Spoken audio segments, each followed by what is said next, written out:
రొట్టెపాలెం అనే గ్రామం. అక్కడ కాలం ఆగిపోయినట్టే ఉంది.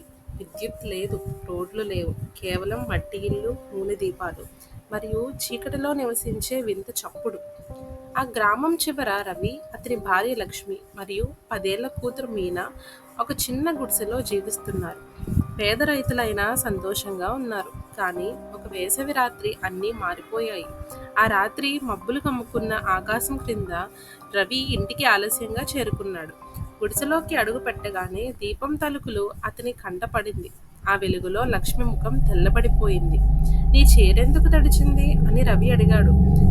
నీళ్ల కోసం వెళ్ళాను అని ఆమె మృదువుగా చెప్పింది. కానీ ఆమె చూపులు ఎక్కడికో తిప్పుకున్నాయి.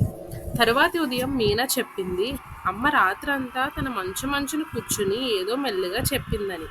కానీ లక్ష్మి మాత్రం వంటగదిలోనే ఉన్నానని అంటోంది. కొన్ని రోజుల్లో వింతలు మొదలయ్యాయి. ఎద్దులు గోవిలోకి రావడం మానేశాయి. పాత్రలో బియ్యం ఉదయానికి నల్లగా మారింది. ఒక రాత్రి మీనా నిద్రలో నడుస్తూ శపించిన వటవృక్షం వైపు వెళ్ళింది. ఒక సాయంత్రం రవి గజ్జెల శబ్దం విని బయటికి వెళ్ళాడు. చంద్రకాంతిలో తెల్లచీర కట్టిన ఓ వృద్ధురాలు వటవృక్షం వైపు నడుస్తోంది. ఆమె ముఖం తిరిగిన క్షణం రవి రక్తం గడ్డగట్టిపోయింది. కళ్ళగవ్వల్లో నల్లటి శూన్యం.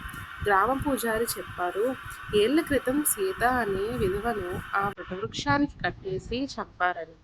ఆమె ఆత్మ స్త్రీల రూపం తీసుకుని వారి ప్రాణాలు దోచుకుంటుంది. ఇప్పుడు లక్ష్మినే ఆమె లక్ష్యం. ఆ రాత్రి దీపం వెలుగు వింతగా తలుక్కుమంది.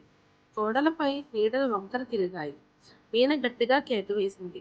తలుపు బిగ్గరగా మూసుకుపోయింది.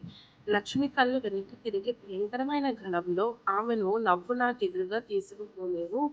పూజారి ఉపయోగ చల్లాడు. గాలి బోరెత్తింది. దీపపు మంటలు నీలం రంగులో పారింది. బయట గజ్జల శబ్దం భీకరంగా వినిపించింది. చివరి మంత్రం ముగియగానే ఒక భయంకరమైన కేక రాత్రిని చీల్చింది. ఆ శబ్దం ఒక్కసారిగా ఆగిపోయింది. ఉదయం వటవృక్షం నల్లగా కాలిపోయి చుక్కలు చీలిపోయి కనిపించాయి. లక్ష్మి బతికింది కానీ చాలా బలహీనంగా ఉంది. ఆ రాత్రి రవి దీపాన్ని సర్దుతుండగా అది చల్లగా ఉంది. పసుపుగా ఉన్న అర్థంలో ఆ మృతుగాలి ప్రతినిధించింది చిరునవ్వుతో.